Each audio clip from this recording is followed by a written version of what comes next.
Түргийа. Бүгдээр айл болохоор камера өгвөл их зүгээр байна. Ямар хүмүүс гарч ирсэн байна. Гэрэл чулуун, баяр магна, инх төр.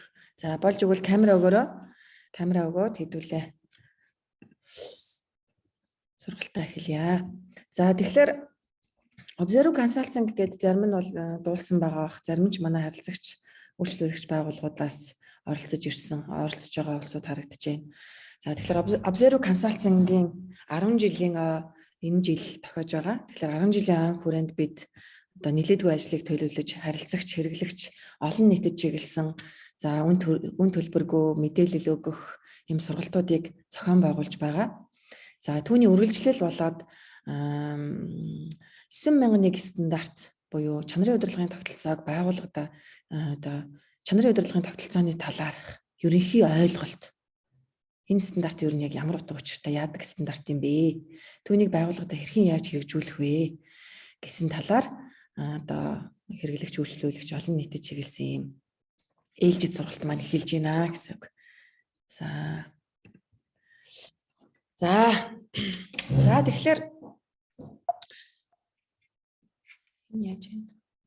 За эхлээд би өөрийгөө сайхан танилцуулъя. Танилцуулах нь зүйтэй байх. За намайг Мөнх Тунгалаг гэдэг. Мөнх Тунгалаг. Observe Consulting зөвлөх үйлчилгээний байгууллагын чанарын удирдлагын тогтолцоо буюу ISO 9001 стандартыг хариуцсан ийм зөвлөх аудитор хүн байна. За миний ажлын туршлагын хувьд бол бизнесийн удирдлагын магистр зэрэгтэй. За хүний нөөцийн чиглэлээр нэг 10-аад жил одоо групп компаниудад ажилласан туршлагатай. Сүүлийн 5-6 жил одоо энэ Observe Consulting гэдэг энэ байгууллагатай менежментийн зөвлөхөөр ажиллаж байгаа ийм хүн байна. За өнөөдөр та бүхэн танилцуулж байгаа 9001 стандартаар олон улсын лид имплементер болон лид аудитор зэрэгтэй ийм хүн байна. За байгууллагын талаар буюу Observe Consulting-ийн талаар товчхон мэдээлэл бас өгөх ёстой байх. Энэ яадаг байгууллага вэ? Ямар хөвгтэй байгууллага вэ гэдэг талаар мэдээлэл өгье гэж бодож байна. За түрүүнд би хэлсэн 10 жилээ болж байгаа буюу манайх 2011 онд байгуулагдсан. Зөвлөх үйлчилгээний чиглэлээр байгуулагдаад 2012 оноос эхлээд яг идэвхтэй үйл ажиллагаагаа эхэлсэн ийм байгууллага. За та бүгд дээр харагдаж байгаа энэ дэлгэцэн дээр бол үндсэндээ манай компани гол одоо үйл явдлууд болсон он жилүүдийг харуулсан ийм слайд харагдаж байна. За 13 онд бол бид нар Канадын одоо PECB гэдэг олон улсын баталгаажлалтын аудит хийдэг. За мөн мэрэгжилтнүүдийг бэлтгэдэг ийм байгууллага байдаг. Энэ байгууллага хамтын ажиллагааны гэрээ зурж хамтарч түнш байгууллагаар ажиллаж эхэлсэн. За 2014 онд бид нар Францад болдог энэ чанарын одоо авардс болдог. За энэ дээр бол бид нар одоо чанарын авардсыг хүртсэн. Одоо чанараар манлайлах, чанарыг одоо сурталчлах, манлайлах ийм одоо байгууллагуудад олгогддог ийм шагналж байдаг.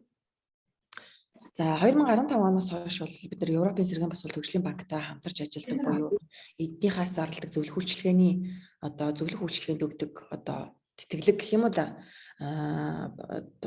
тэтгэлэгт шаардлагатай зөвлөх үйлчилгээг аль байгууллагуудаас авах боломжтой байдаг вэ гэдэг энэ шаардлага шалгууруудыг манай хангаад эдний одоо зөвлөх эдний шаардлагыг хангаад манайх одоо зөвлөх үйлчилгээ үзүүлдэг болсон гэсэн үг. За 2016 онд Ture Island гэдэг Германы бас баталгаажлалтын бас нэлээд одоо мундаг туршлагатай нэр хүндтэй ийм компани байдаг. Компанитай бас ажиллагааны гэрээ байгуулад ажиллаж байгаа.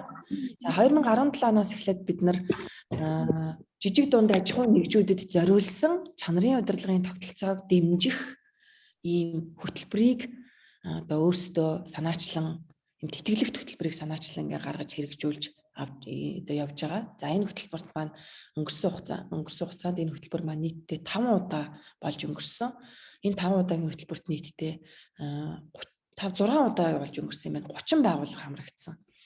Ийм туршлагатай нэлээд одоо байгууллагууд эрэлт хэрэгцээтэй байдаг ийм хөтөлбөр байж байдаг. За 18 оноос Observe Consulting бол яг менторинг хөтөлбөр гэдэг цоошин хөтөлбөрийг одоо яг одоо зөвлөх үйлчилгээний салбарт хамгийн анхдагч нь болж одоо зохион байгуулж ирсэн. За энэ хөтөлбөр маань бас мөн нэлээд эрэлт хэрэгцээтэй, нэр хүндтэй ийм хөтөлбөр гэж идэг. Бас 5 удаа зохион байгуулагдсан. За 19 оноос манайх чанарын менежер бэлтгэх ийм хөтөлбөрийг зарлаж зохион байгуулж ирсэн. Ийм одоо гол одоо зүйлүүд хийсэн байна. За тэгэхээр Observe Consulting маань үндсэндээ бол та бүгдийн дэлгэцэн дээр харагдаж байгаа дараах одоо 9 чиглэлээр за 8 чиглэл гэж ойлгож болно. 9 дэх нь болохоор нэгдмэл удирдлагын тогтолцоо гэдээ орчдог. Хүний нөөцүүдээ бэлтгэсэн буюу одоо бизнесийн зах зээлд бизнесийн байгууллагуудад эдгээр стандартуудаар зөвлөх үйлчилгээ үзүүлдэг байгууллага гэсэн үг.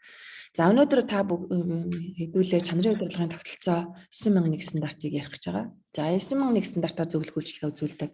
За байгаль орчны удирдлагын тогтолцоо 14001-ээр хөдөлмөрийн аюулгүй байдлын удирдлагын тогтолцоо болох 45001, хүнсний аюулгүй байдлын 22000, мэдээллийн аюулгүй байдлын 27000, за лабораторийн 17025 гэдэг стандарт байж байдаг. За эрчим хүчний 50001, за компани нийгмийн хариуцлагын 26000, за нэгдмэл удирдлагын тогтолцоо гэсэн эдгээр чиглэлүүдээр байгууллагуудад зөвлөх үйлчилгээ үзүүлж ажиллагаа гэсэн. За одоо бас бүтээгдэхүүнийхээ нэр төрлийг бас нэмж байгаа. За хүний нөөцийн чиглэлээр бас хүний нөөцийн 34 зүгээр бас одоо зөвлөх үйлчилгээ үзүүлэхээр бид нар бас бэлтгэл ажил хангаж байгаа гэсэн үг. За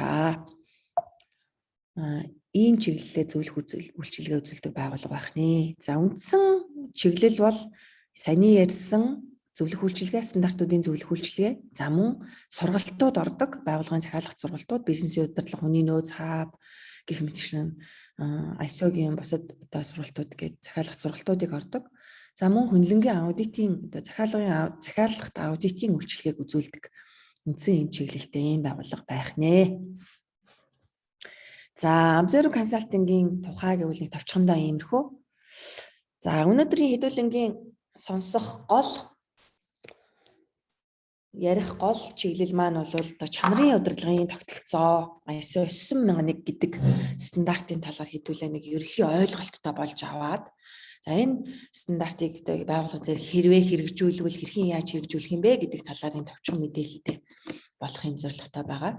За тэгэхээр өнөөдөр бол хэдүүлээ яг энэ нэг чанарын удирдлагын тогтолцоо гээд байгаа. Чанар гэж яг нэрнээс нь задлан шинжилгээ гэдэг. Чанар гэж яг юу хэлээд байдаг юм? Чанарын удирдлагын тогтолцоо гэж яг чанарыг хэрхэн яаж удирдах юм? За чанарын удирдлагын тогтолцоо гэж яг юу хэлээд байна? За чанарын удирдлагын тогтолцоо байгууллагад хэрэгжүүлснээр ямар давуу талууд бий болох вэ гэдэг талаар ярилцах гэж байна гэсэн үг.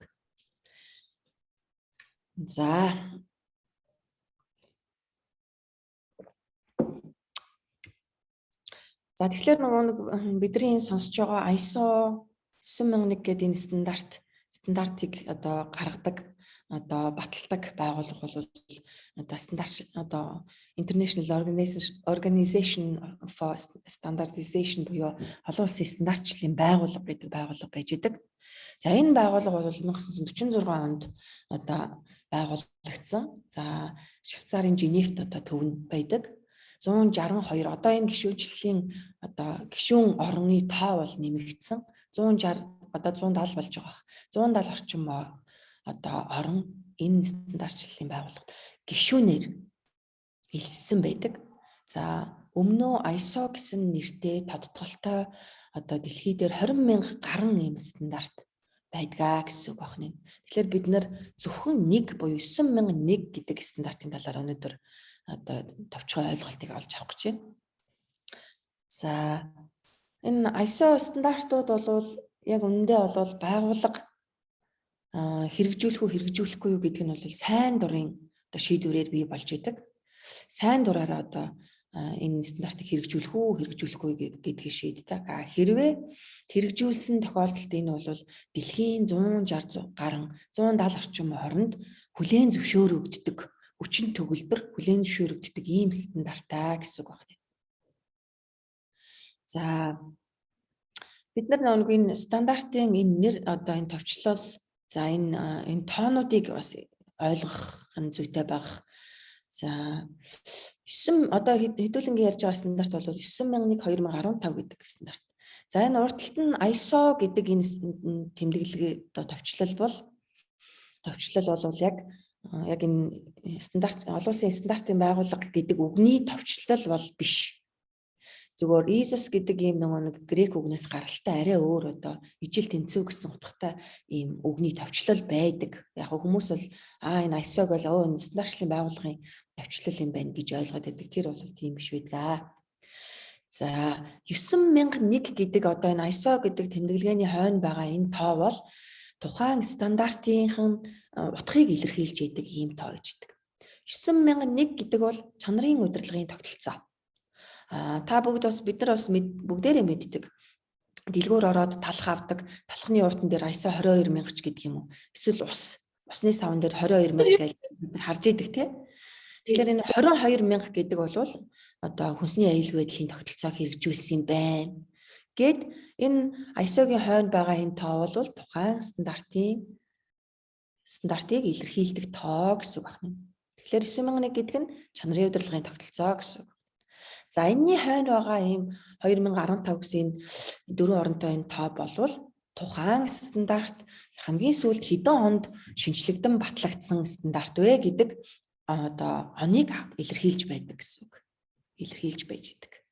Тэгэхээр чанарын удирдлагын тогтолцоо 9001 стандарт нь хамгийн сүүлд 2015 онд одоо шинжлэгдэн батлагдсан байна гэсэн үг байна.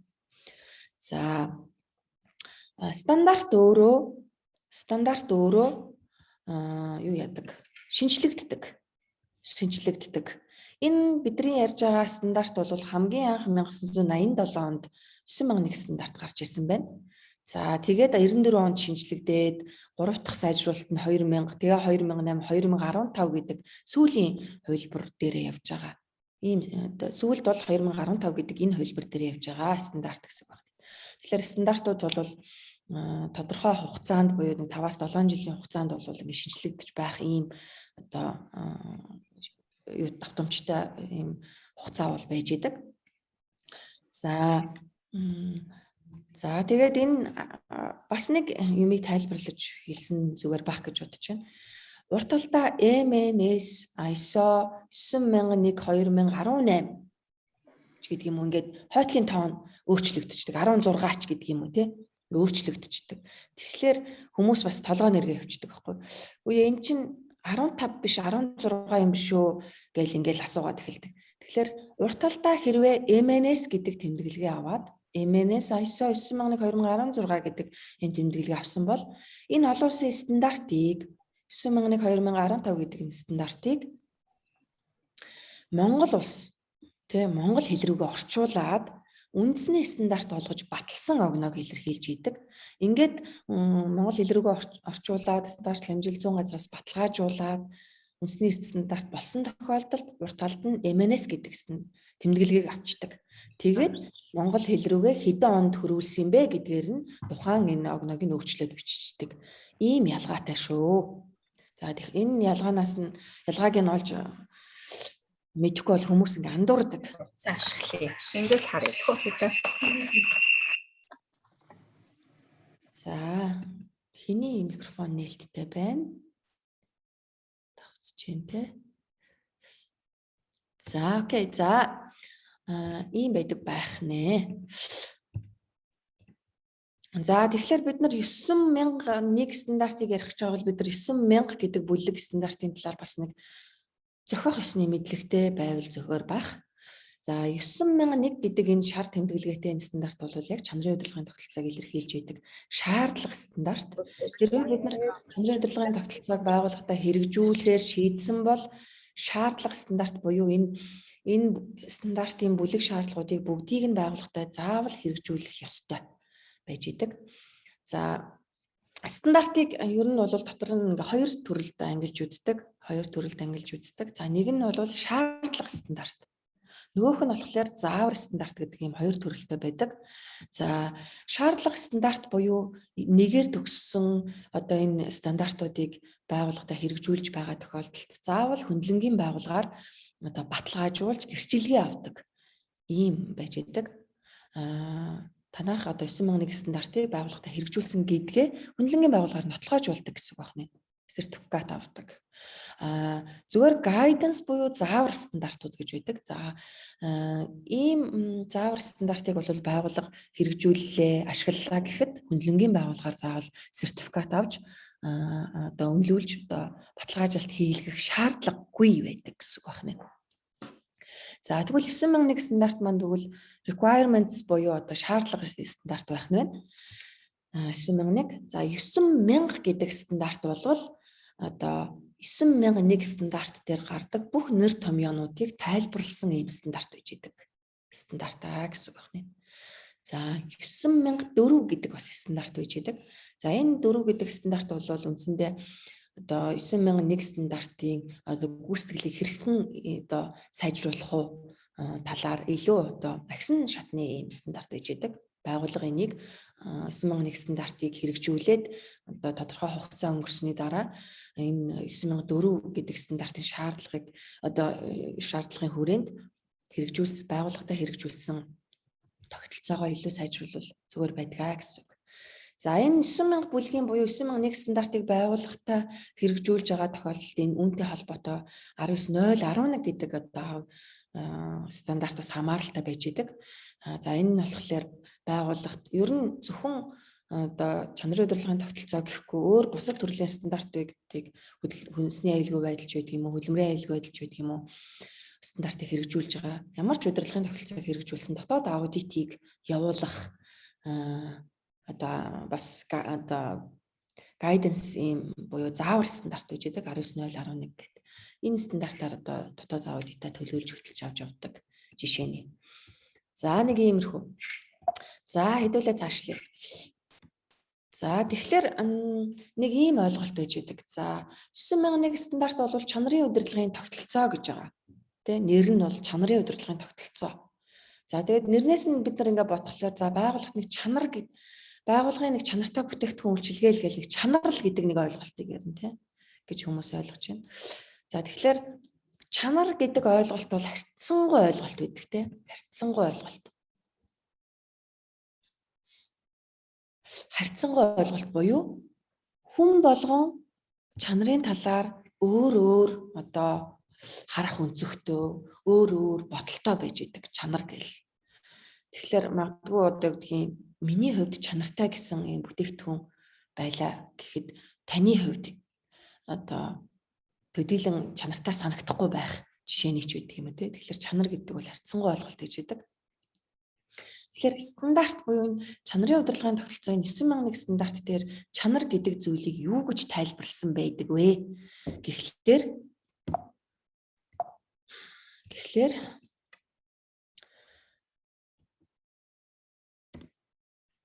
чанар гэдэг зүйл бол шаардлага хангах байдал юм аа. Шаардлагыг хэр хэмжээнд хангаж биелүүлж байгаагаас хамааран чанартай бүтээгдэхүүн эсвэл чанартай үйлчилгээ, чанартай үйл ажиллагаа гэж одоо бид нар дүгнэнэ. Чанарыг хэр хэмжээнд хангаж байгаагаа бид шаардлагыг хэр хэмжээнд хангаж байгаагаар бид нар дүгнэж тодорхойлж болно гэж энэ стандарт зааж байгаа юм л да. За тэгэхээр ямар шаардлага хангах юм бэ гэдэг асуудал гарч ирнэ.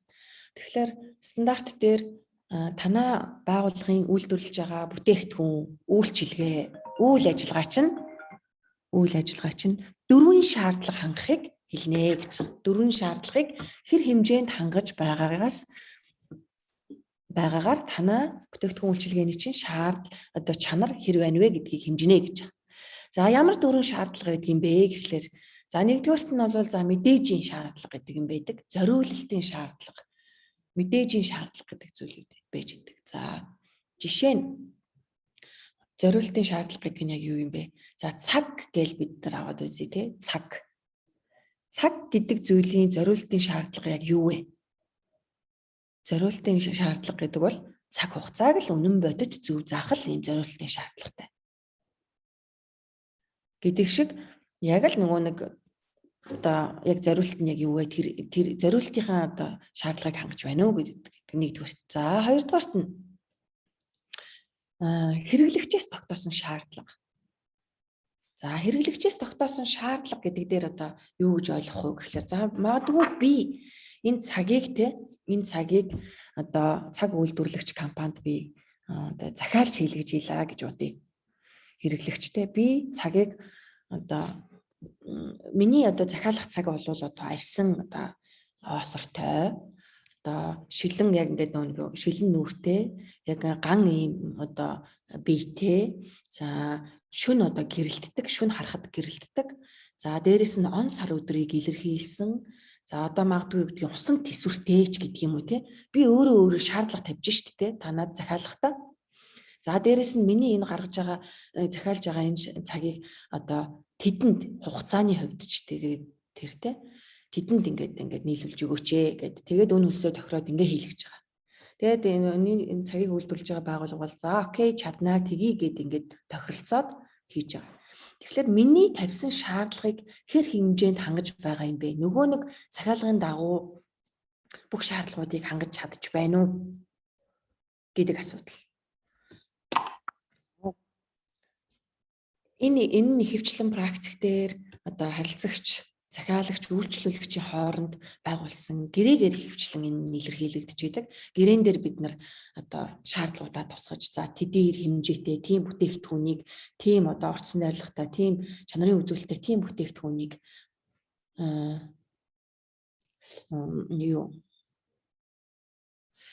тийм бүтээгдэхүүнийг одоо нийлүүлнэ шүү гэд хоёр тал харилцан тохиролцож гэрээ байгуулж идэг. За ингээ гэрээний шаардлагууд байж идэг ихэвчлэн. За дараагийн шаардлага нь юу вэ гэхээр хууль эрх зүйгээр тогтоосон шаардлага.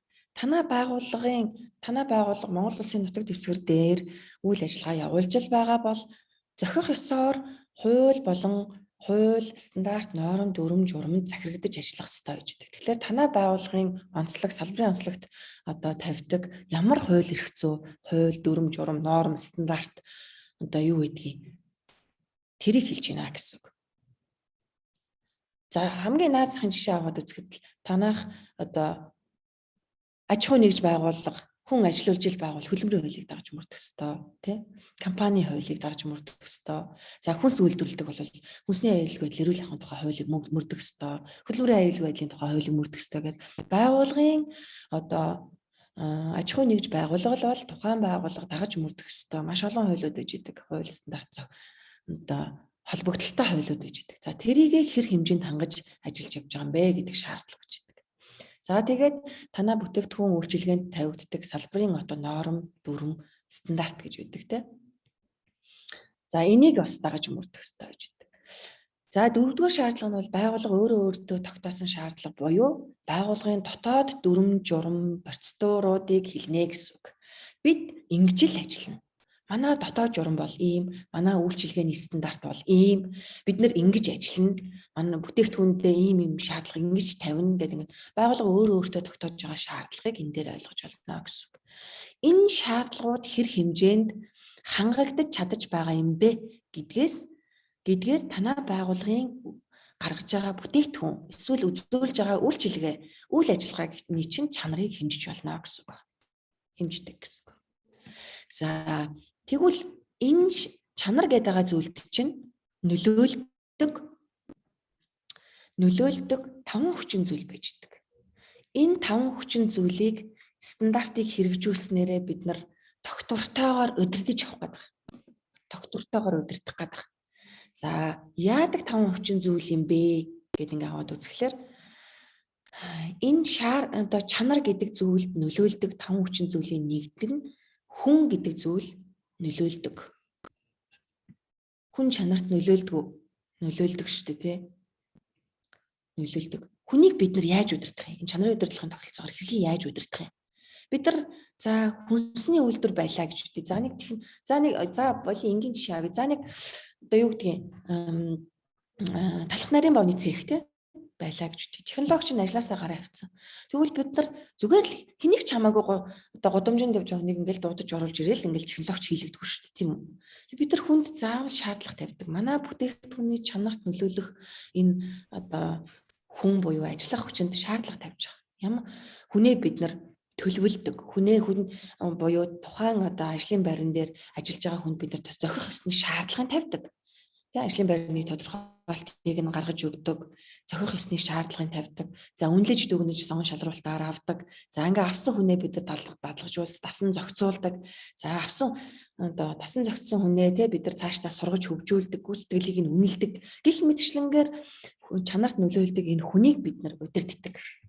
Удирдах шаардлагатай болдгоо. За удирдах шаардлагатай болдог. За дараа нь чанар гэдэг зүйлд юу нөлөөлдөг юм бэ? Арга аргачлалгаа буюу метод гэдэг зүйл нөлөөлдөг.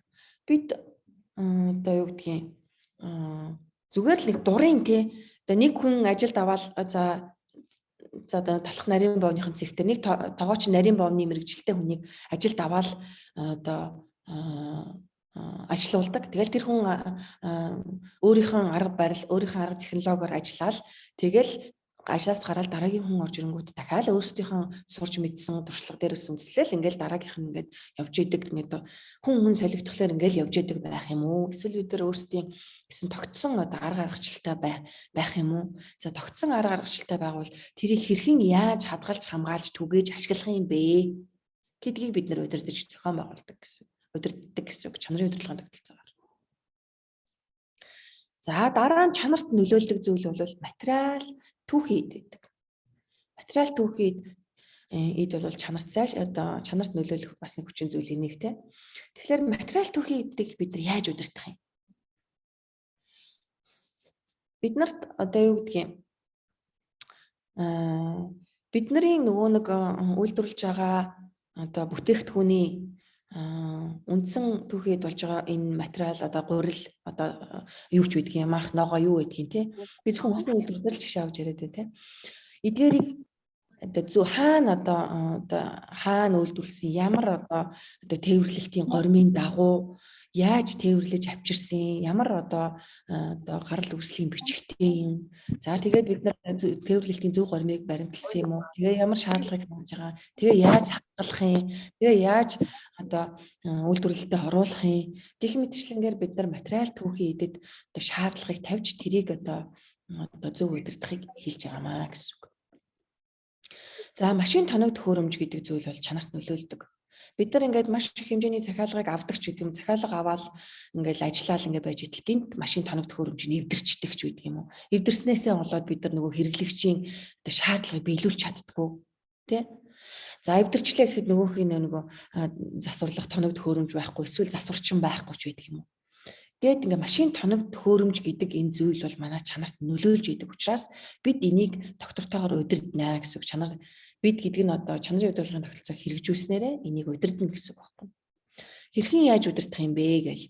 Тэнгүүт л одоо магадгүй одоо машин тоног төхөөрөмжийн одоо засвар үйлчилгээ цэвэрлэгээ хариуцлагын одоо төлөвлөгөөг гаргах. За түүнд шаардлагадах нөөцийн бэлэн байдлыг хангах. За түүнийг засварлах одоо мэрэгжилтэн ажилтнуудыг сургах эсвэл гэрээтэй томилох, тодорхойлох шийдэх юм ингээд чанарт нөлөөлдөг машин тоног төхөөрөмжийг бид нар удирдахыг хэлж байгаа.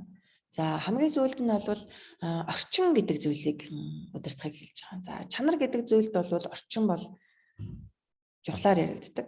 За жишээ нь бол одоо хүнсний үйлдвэрч байдаг юм уу, эмийн үйлдвэрч байдаг юм уу те. Зохицуулалт ингээд өндөртөө ийм байгууллагуудад бол орчин гэдэг бол маш чухал яригддаг. Бид нар физик орчин буюу яг ингээд физик одоо магадгүй салбарын одоо онцлогоос хамаарат дуу чимээ эсвэл тоосчлт за гэрэл орчин гэл маш их зүйлүүд нөлөөлж идэг. Энийг бид нар зохих хэмжээнд байлгахыг хэлнэ. За дээрэс нь орчин гэдэгт бол одоо яг сэтгэл зүйн орчин бас ороод ирдэг. За сэтгэл зүйн орчин гэдэг дээр бол одоо ажилтнуудын хувьд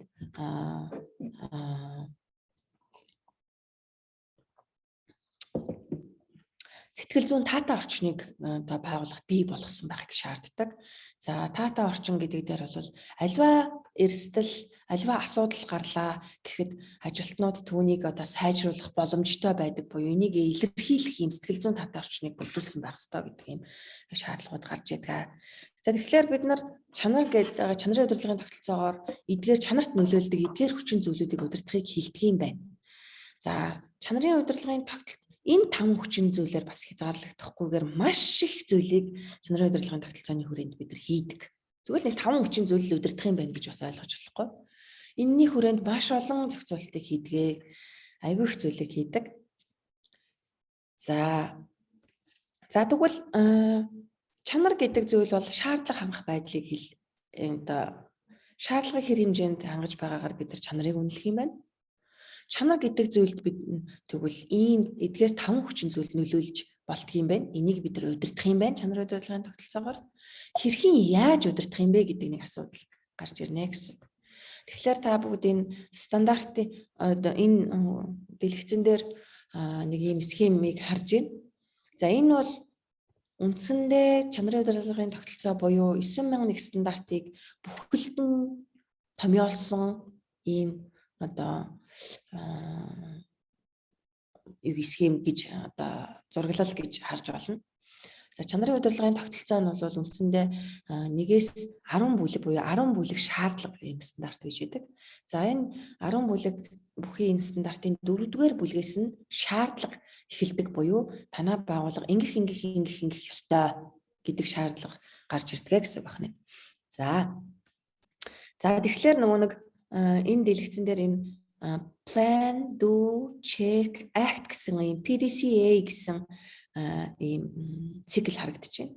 За энэ PDCA цикл бол менежментийн үндсэн одоо суур ойлголт болдог.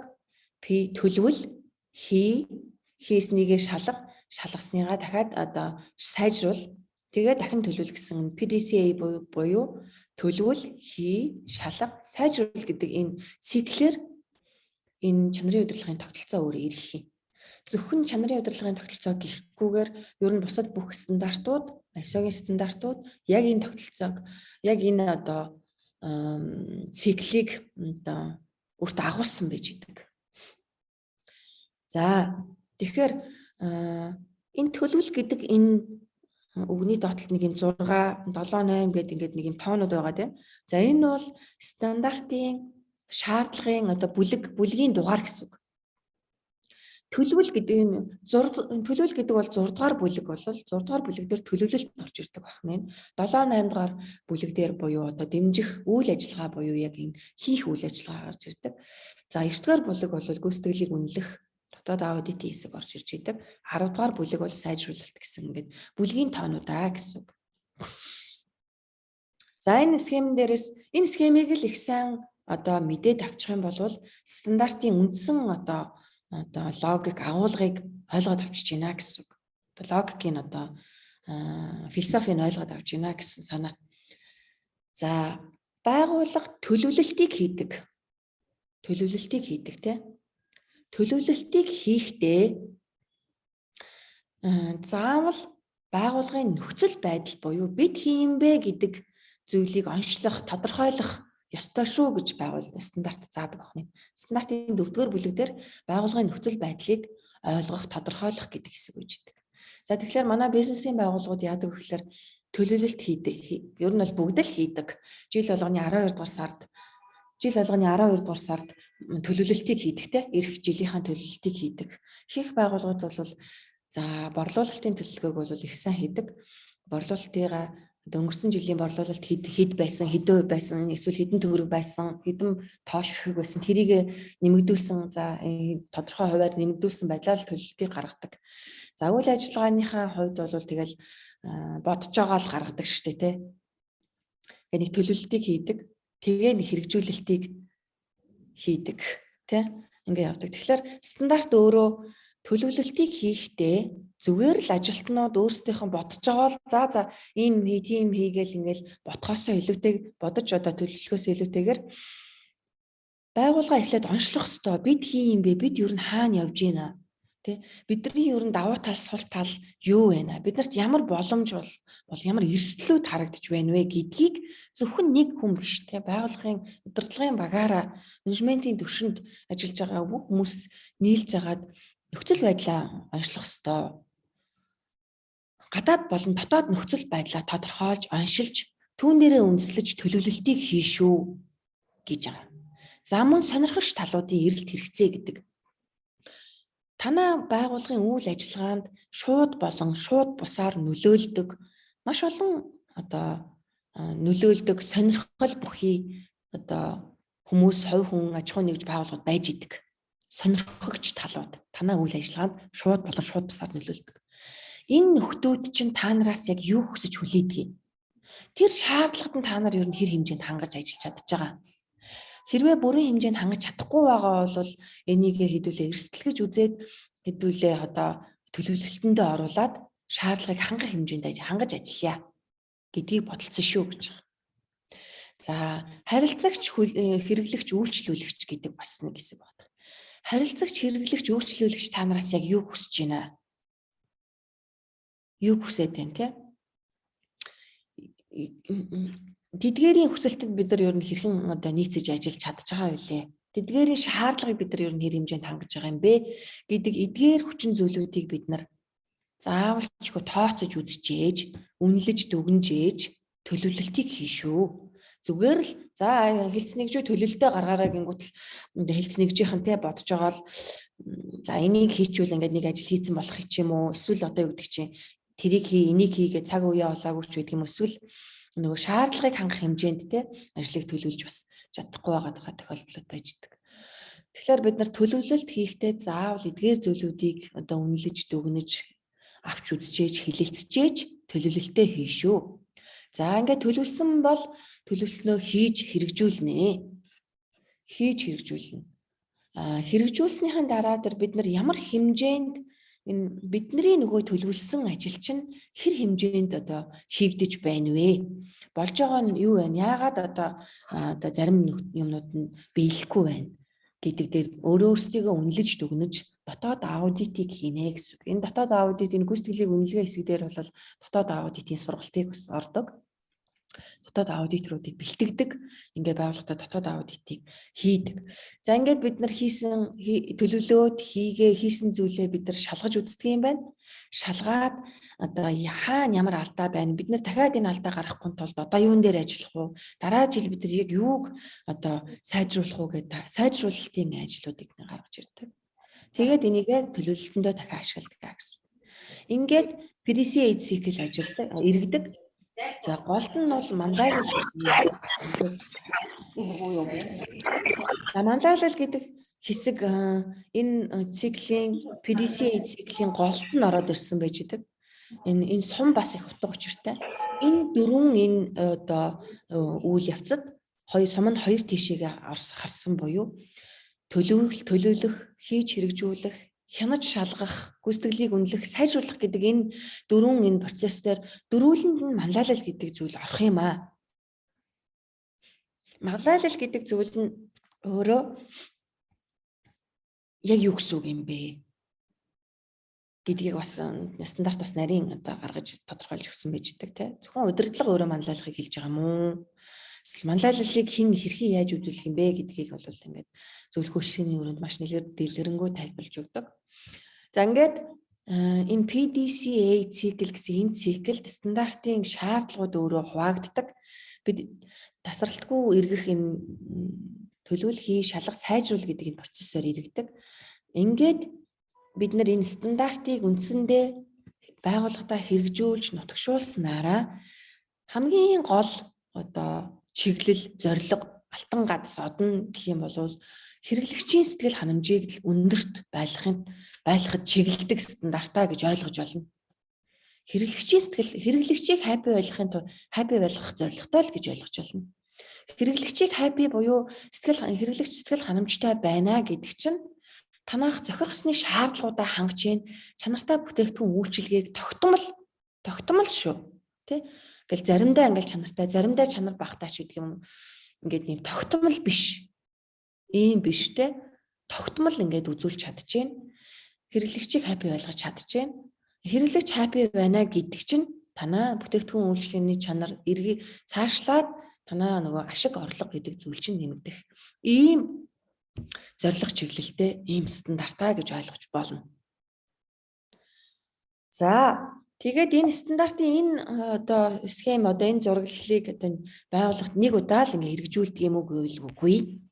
Энэ PDCA циклийг бид нар үндсэндээ бол одоо яг нэг жилийн циклэр тий одоо хооллын жилийн циклэр төлөвл хий шалга сайжруул гэдэг энэ циклийг ингээд тасралтгүй эргүүлэхийг стандарт шаарддаг гэсэн үг. Энэ зураг дээр ийшээ харж байна. Time тий цаг хугацаа өнгөрөх тусам танаа чанар дээшлэн тий энэ PDCA циклийг ингээл баг багаар ингээ эргүүлээл байх тусам ингээ нэг удаа эргүүлээл өрөхгүй. Тасралтгүй эргүүлснээрээ танаа одоо бүтээгдэхүүн үйлчилгээний чанар ингээ тасралтгүй сайжирнаа гэсэн үг байна. Ийм болцоог хангдаг ийм стандартаа гэж ойлгож байна. За стандарт чанарын удирдлагын тогтолцоо өөрөө 7 зарчим дээр үндэслэж явагддаг. Энэ 7 зарчмыг заавал агуулдаг буюу энийг одоо зарчим чиглэл болгож бас ингэж явж явахыг шаарддаг. За яадаг ийдэг 7 зарчим юм бэ гэд үзэхлээр хэрэглэгчид төвлөрнө шүү гэж.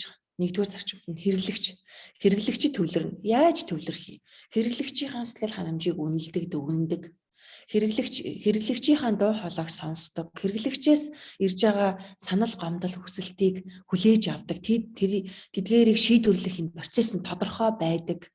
Хариуцах эзэн тодорхой байдаг. Ийм байшгүй. Хэрэглэгчид төвлөрдөг байшгүй гэж. За хоёрдугаар зарчим нь бол манлайлал гэдэг зүйл чухал шүү. Манлайлал leadership гэдэг зарчмыг баримтлах ёстой. Манлайлал гэдэг дээр зөвхөн удирдлах хүн л ингээл одоо текст ангистаа гэл ингээд байх биш те. Хүн болгон манлайллыг дор бүрнээ гаргах ёстой. Гаргаж байгаа хэлбэр аргууд нь л өөр болохоос биш. Чанарын удирдлагын тогтолцоо гэдэг бол зөвхөн нэг хүний хийж хэрэгжүүлдэг зүйл бол биш. Чанарын менежерийн, эсвэл гүйцэтгэх захирлын, эсвэл зүгээр нэг хідэн одоо хэлц ахлахын одоо дарга нар одоо хэлтэс нэгж ахлахуудыг хийж хэрэгжүүлдэг зүйл бол биш. Бүгд одоо ажилтан бүрийн оролцоо бол чухал байдаг. Гэхдээ төвшнгөөс хамаарат одоо оролцоо өөр байж идэг гэсэн. Тэгэхээр манлайлал гэдэг зарчимд бол суурилах ёстой. За 3 дугаар зарчим нь бол одоо бүгдийг татан оролцуулах буюу одоо бүх нийт ажилтнууд энэ манлайлал нийт ажилтнууд энэ чанарын удирдлагын тогтолцоонд хэрхэн яаж оролцох юм бэ гэдгийг маш сайн ойлгуулсан байх ёстой. Буюу тэдгээрийг тодорхой олгож өгсөн байх ёстой. За 4-р зарчим бол процесс суурилсан сэтгэлгээ буюу процессын хандлага гэж байдаг. Процессын хандлага гэдэг дээр бид нар маш энгийнээр ойлгох юм бол одоо танай байгууллага дээр ажиллаж байгаа нэг ажилтан ажлаас гараад явлаа гэхэд захирал айхаа айдасгүй. Энэ хүн гараа явчихж байгаа юм чи ажил нуурлаа. Одоо хийх хүн байхгүй, хийж чадах хүн байхгүй гэдэг ийм байдал байхгүй болно гэсэн үг. Бүх зүйлийг буюу танай байгууллагын гол процесс болон дэмжих процессуудыг бүгдийг нь тодорхой болгож гаргаж ирсэн байх ёстой. Буюу процессын зураглалуудыг нь гаргасан байх ёстой. Процессын матриц буюу процессыг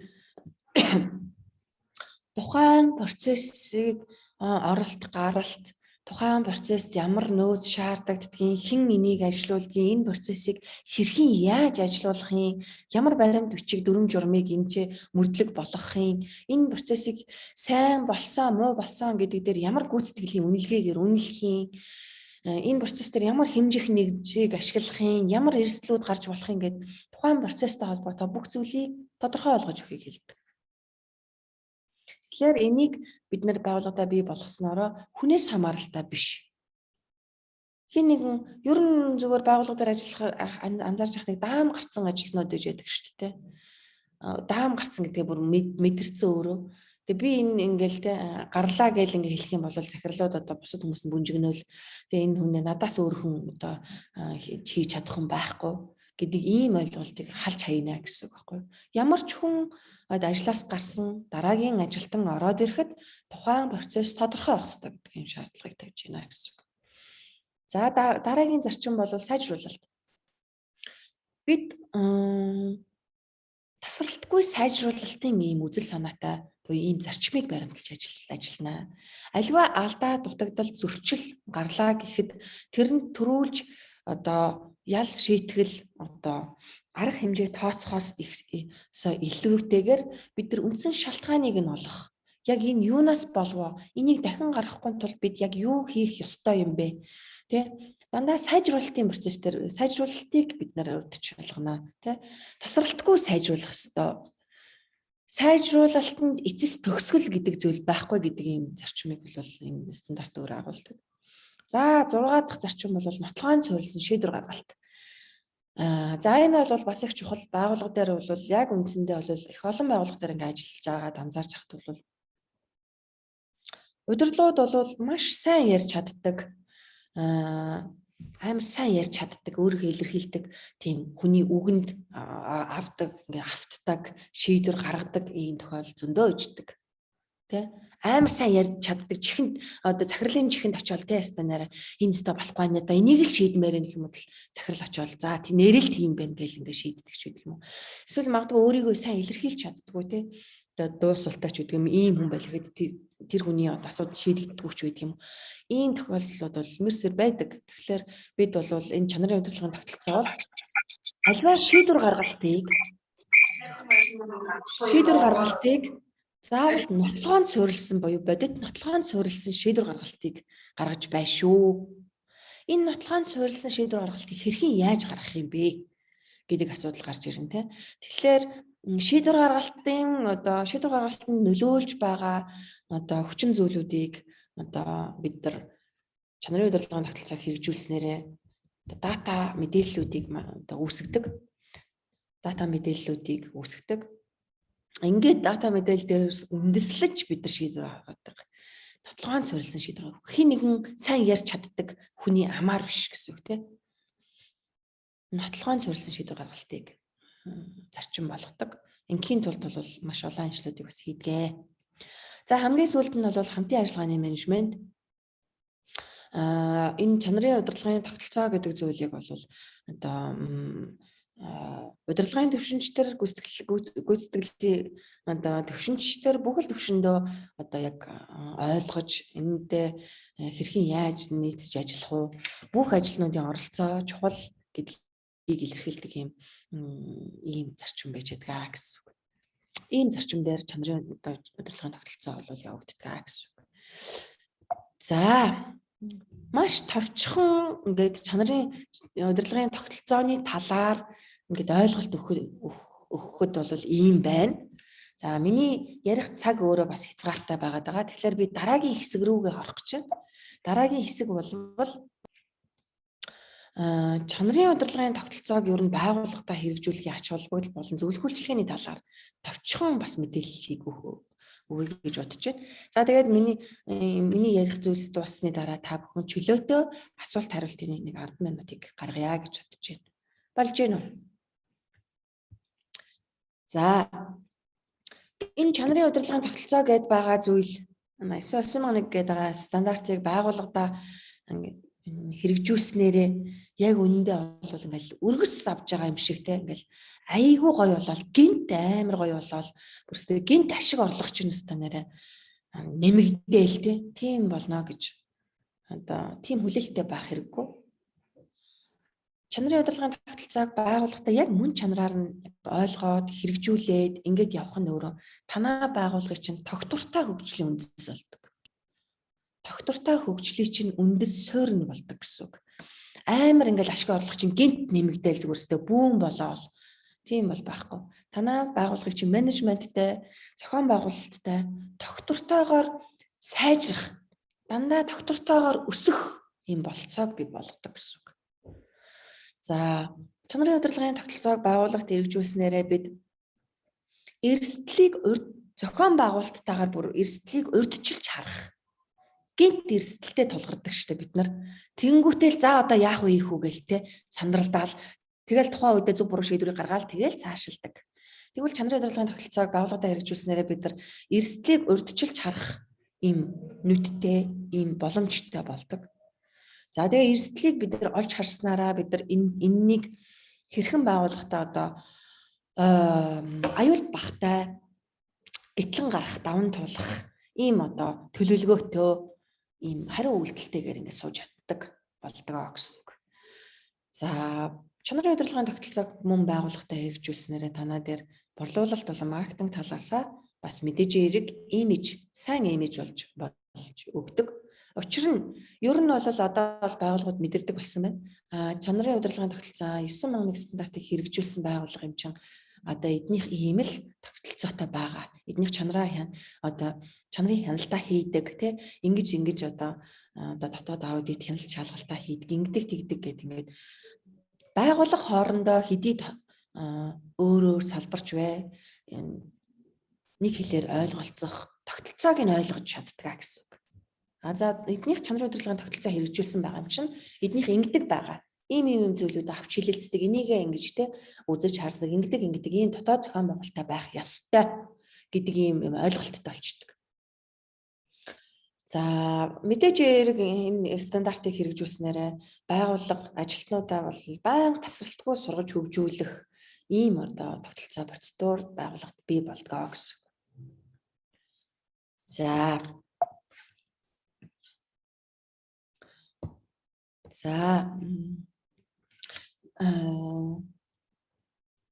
зөвлөх энэ стандартыг тэгвэл энэ стандарт ер нь бол байгууллагад маш их зүйлийг бол хийж хэрэгжүүлэхийг хийж хэрэгжүүлдэг энэ стандартын хүрээнд хийж хэрэгжүүлэхийг шаарддаг. Зөвлөх үйлчлэгээр мөн одоо хийх арга зүйгээр нь хангаж ингэж ажилладаг. Тэгэхээр энэ стандартыг чинь бид нар өөрсдөө судлаад өөрсдөө байгууллагуудаа хэрэгжүүлж болдгоо мó гэдэг нэг ийм асуудал гарч ирнэ. Тэгэхээр болно, welcome болно. Гэхдээ стандартыг байгууллагуудаа яг стандартын шаардлагыг уншаад байгууллагуудаа хэрэгжүүлэх гэж оролдсон хэд хэдэн байгууллагууд байдаг. Өөрсдөө ингээд захирал нь ингээд те за та нар одоо ингээд англи мангли хэлтэй. Ингээд та нарт ингээд цаг хугацаа ингээд өглөө ингээд хүмүүсийг томиллоо те 2 3 хүмүүст ингээд өөрийгөө за та нар ингээд байгууллагатай 9000 стандартыг хэрэгжүүл. Заавал зөвлөх үйлчилгээний байгууллага хэрэгжүүл гэдэг ингээд өөрөг өгсөн 2 3 байгууллагатай манайх бол хамтарч ажиллаж ирсэн. Тэгээ тэд нар бол ингээд байгууллагатай тэр стандартыг бол судлаад ингээд хэрэгжүүлэх гээл ингээд үзэж байгаа юм л. Тэгээ үзээ тэгээд хэрхэн яг яаж хэрэгжүүлэх юм. Энэ стандартын шаардлагыг нь яг яаж хангах юм гэдгээ мэдэхгүй бид яг энэ стандартын шаардлагыг хангаад байгаа гэдгээ зөв яваад байгаа буруу яваад байгаа гэдгээ бас үнэлж чадахгүй ингээ гацаанд ордог юм зүйлүүд гардаг учраас тийм тохиолдлын хоёрч байгууллага манад дээр хүсэлтэд илэрхийлэл манахаас зөвлөх үйлчлэг авч ирсэн. Өөрсдийнхөө яг зөв хийгээд байгаа гэдгийг одоо яг хийж чадахгүй үнэлж чадахгүй зөв яваад байгаа буруу яваад байгаач мэдэхгүй ийм байдаг учраас зөвлөх үйлчлэгийн байгууллага бол байдаг юм аа оршин тогтолдог юм аа. Тэгэхээр зөвлөх үйлчлэгээний одоо ач холбогдол бол энэ стандартын шаардлагыг байгууллага одоо хангахын тулд тухайн байгууллагын тохируулан хэрхэн яаж хангах юм бэ гэдэг арга зүйг зааж өгдөг гэсэн үг. Яг яавал яг юг хийсэн байвал юг хийхдээ ямар аргачлалаар хийсэн байх юм бол танай байгууллага энэ шаардлагыг хангах юм бэ гэдгийг зөвлөх үйлчлэгээний байгууллага хэлж өгдөгөө гэсэн, зааж өгдөгөө гэсэн. За зөвлөх үйлчлэгээний байгууллагаас мөн энэ шаардлагыг хангахын тулд танай байгууллага ийм одоо баримт бичгийг боловсруулах хэрэгтэй, ийм дүрм журмыг гаргах хэрэгтэй гэдэг энэ загвар баримт бичгүүдийг нь өгдөгөө гэсэн үг. Зүгээр л нэг за танах нэг ийм журам гаргаарай гэж хайчдаггүй байх нь шүү дээ. За танах энэ асуудлыг шийдэхин тулд ийм баримт бичиг гаргасан байх ёстой. За загвар маягт нь энэ байна. Энийний дагуу хийсэн байхад бол болж гинэ. Танай байгууллагын онцлогт ингэж тохируулан буулгая гэдэг буюу энэ тухайн байгууллагт нь тохируулан буулгах гэдэг нэг ийм асуудлыг зөвлөх үйлчлэгээний байгууллага нь өөрөө одоо хангаж ажилладаг гэсэн үг.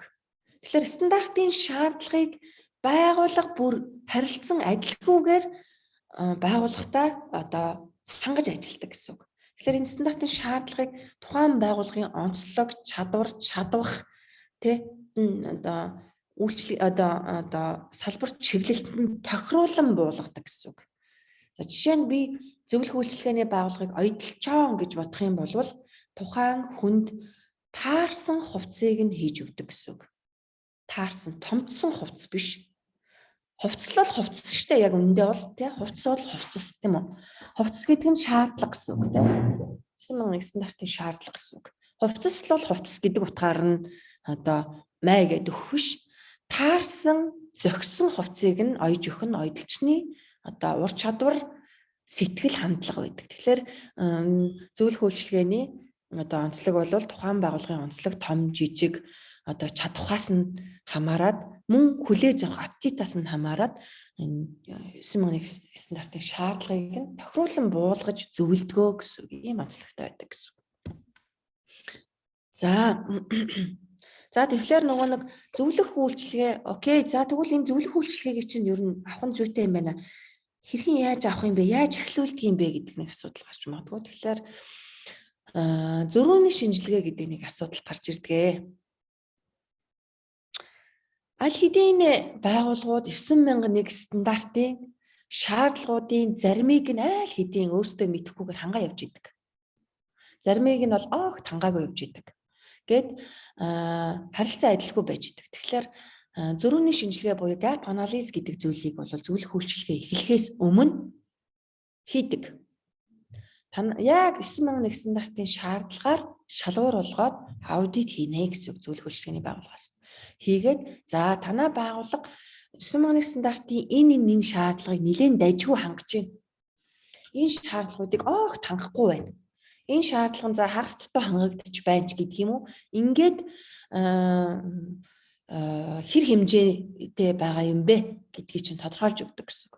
Ингээд энэ зөрүүний шинжилгээний дээрээс үндэслээд танай байгууллага дээр зөвлөх үйлчилгээг хэрхэн яаж хэдий хэр хугацаанд хичнээн зөвлөхтэйгээр зөвлөх үйлчилгээ үзүүлвэл зүгээр юм байна, дээр юм байна гэдэг нь тодорхой болдог.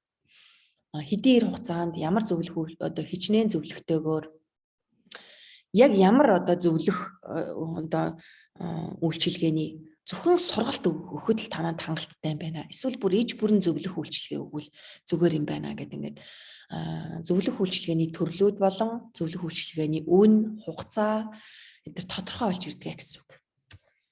Тэгэхээр ер нь бол яг байгууллагууд яадаг вэ гэхээр за ер нь манайхыг зүгээр л юу ч байхгүй байна гэж бодоод л ингээл нэг үн өгчих гээл эхлээл нэг үн л авах гэдэг. Үн хугацаа л авах гэдэг. Гэтэл яг ингээд нэг аль үзээ ингээд стандартын зарим шаардлага маш сайн хангаж чадж байгаа байгууллагууд дээр бид нэр заавал нөгөө зөвлөх үйлчилгээ үзүүлж илүү мөнгө танараас авах шаардлага байхгүй шүү дээ. Ер нь бол тэгэхээр энэ зөрүүний шинжилгээ гэдэг зүйлийг бол хэлэх нь хамгийн зөв байж байгаа. Зарим байгууллагуудын ингээд хоёр мөнгө төлөх юм байна. Яах зүгээр шууд зөвлөх үйлчилгээгээ авъя гэдэг ингээд идэг байгууллагууд хийдэг. Бүхэл юм чинь одоо авъя гэдэг. Нэг ийм үйл ажиллагаа байдаг. Тэгэхээр зөрүүний шинжилгээ буюу gap analysis-ийг төрүүлж хийлгэснээрээ танад иж бүрэн зөвлөх үйлчилгээ хэрэгтэй юм уу? Сургалтын зөвлөх үйлчилгээ хэрэгтэй юм уу? Эсвэл хэсэгчилсэн зөвлөх үйлчилгээ хэрэгтэй юм уу гэдэг нь тодорхой болдог. Хугацаа, хүн, үн тодорхой болдгоо гэсэн байна. За anyway ямар ч байсан ингээд нэг ийм зөрүүний шинжилгээ хийлгэлээ ингээд стандарт хэрэгжүүлэхээр байгууллагадаа ингээд боллоо гэж үгүй. Зөвлөх үйлчилгээ авлаа гэж бодъё. Энэ тохиолдолд энэ үе шатуудад хуваагддаг энэ зөвлөх үйлчилгээний үе шатыг тайлбарлаж өгөх нь зүйтэй байна. Товчхон тайлбарлаж өгье. Зөвлөх үйлчилгээний үе шатууд бол за ер нь бол хамгийн багтаа энэ чинь танай байгууллагын менежментийн тогтолцоо гэдэг зүйлийг бий болгох гэж байгаа учраас зүгээр нь хідэн журмууд гаргаад өнгөрөх нь ерөөсөө чухал биш. Менежментийн тогтолцоотой болгох гэж байгаа учраас хамгийн доод тал нь 6 сар гэж идэг. Зүгээр л хамгийн доод нь ер нь 6 сар гэж ойлгох хэрэгтэй. Тэгээд байгууллагын чадамж үнэтэрээ юмнуудаас хамаарат хугацаа өөрөө өөрчлөгддөг. Зарим байгууллагууд 8 сар жил ингээд хугацаанууд ингээд өөрчлөгддөг гэсэн. Тэгэхээр энэ хугацааг бол дотор нь ийм 5 үе шатанд хувааж болно. За эхлүүлэлтийн үе шат бол ингээд хоёр байгууллага одоо ингээд зөрүүний шинжилгээ хийхтэй үн хөлсөө тохирох ингээд гэрээ мэрэгээ байгуулах инээ тэрэ гэдэг бол ингээд эхлэлийн үе шатанд ордог. За ингээд тохиролцоод яг ингээд хугацаа эхэллээ гэхлээр төлөвлөлтийн үе шат гэдэг зүйл бол эхэлдэг. Төлөвлөлтийн үе шат нь бол нийт одоо зөвлөх үйлчилгээний үргэлжлэх хугацааны тал хувийг дийлэнх хувь буюу тал хувийг эзэлдэг. За 6 сарын хугацаа байлаа гэж бодоход жишээгээр 3 сар нь бол төлөвлөлтийн үе шат байдаг. Энэ төлөвлөлтийн үе шатн дээр бид зөвлөхүүд нь одоо төслийн багтаага байгуулагт стандартыг хэрэгжүүлэхээр одоо төслийн баг гэж байгуулагдана. Энэ төслийн багтаага нийлээд байгууллага онцлон, судална. За нөгөө бодлого процедураа тодорхойлно, холбогдох дүрм журмыг гаргана гэд маш их зүйлийг хийдэг төлөвлөлтийн үе шатн дээр. За ингээд энэ хийсэн зүйлээ бид нар хэрэгжүүлж эхэлнэ. Хэрэгжүүлэлтийн үе шат бол одоо 6 сарын 2 сар гэж ойлгож болно. Хэрэгжүүлж бид нар хийж одоо бий болгож байхгүй байсан зүйлийг бий болгох. Байсан зүйлийг сайжруулах те. Ингээд бий болгосон зүйлээ хэрэгжүүлнэ бид нар байгууллага дээр хэрэгжүүлж үзнэ. Ингээд хэрэгжүүлэлтийн үе шат явж байгаа. Сүүлийн 1 сарны шат дээр бол бид нар хяналт сайжруулалтын үе шат буюу нөгөө PDCA циклийн чинь CA шатууд гарч ирдэг. Бид нар дотоод аудитыг хийн. Манай нөгөө нэг бий болгосон зүйлүүд манай дээр ер нь хэр хэмжээнд хэрэгжиж байна вэ? Бид ер нь хэр төвшөнд одоо ажиллаж байна вэ гэдэг дээр өөрөө өөрсдөө дотоод аудитыг хийн. Ингээд сайжруулалтын ямар ажлуудыг бид нар хийж болох вэ гэдгээ дотоод аудитаараа гаргаж ирдэг. Ингээд хамгийн сүүлийн үе шат нь бол энэ төслийг хаах үе шат гэж идэг. Сайжруулалтын үеэ хийгээд ингээд төслийг хүлээлгэж өгдөг. Сүүлийн тайлангаа гаргаж сүүлийн буюу одоо төслийн тайлангаа, хаалтын тайлангаа гаргаад ингээд төслийг хаадаг юм уу шат байдаг. За энэ бол зөвлөх үйлчилгээний хүрээнд хийгддэг ийм үе шатууд байх нэ. За баталгаажлалтын аудит гэдэг үе, баталгаажлалтын үе шат гэдэг зүйлийг зөвлөх үйлчилгээнээс тусад нь ойлгох ёстой. Хоёр зүйл байдаг. Зөвлөх үйлчилгээ авахлаар л юм баталгаажлалттайгаа цуг байдаг гэж хүмүүс ойлгоод байдаг. Гэтэл бол энэ бол шал тусдаа хоёр ойлголт. Зөвлөх үйлчилгээ гэдэг нь бол энэ стандартын шаардлагыг танай байгууллагын онцлог тохируулан одоо хэрэгжүүлэхэд зөвлөхүүд хамтарч ажилладаг. За ингээд хэрэгжүүлэлээ стандартын шаардлагыг хангалаа. Хангасан эсхийг чинь хөндлөнгийн эрх бүхий байгууллагаас ирж баталгаажлалтын аудит хийж сертификат олгодог. За энэ бол тусдаа байгууллагаар хийгддэг, тусдаа ажил, тусдаа үн хөлстэй байж идэг.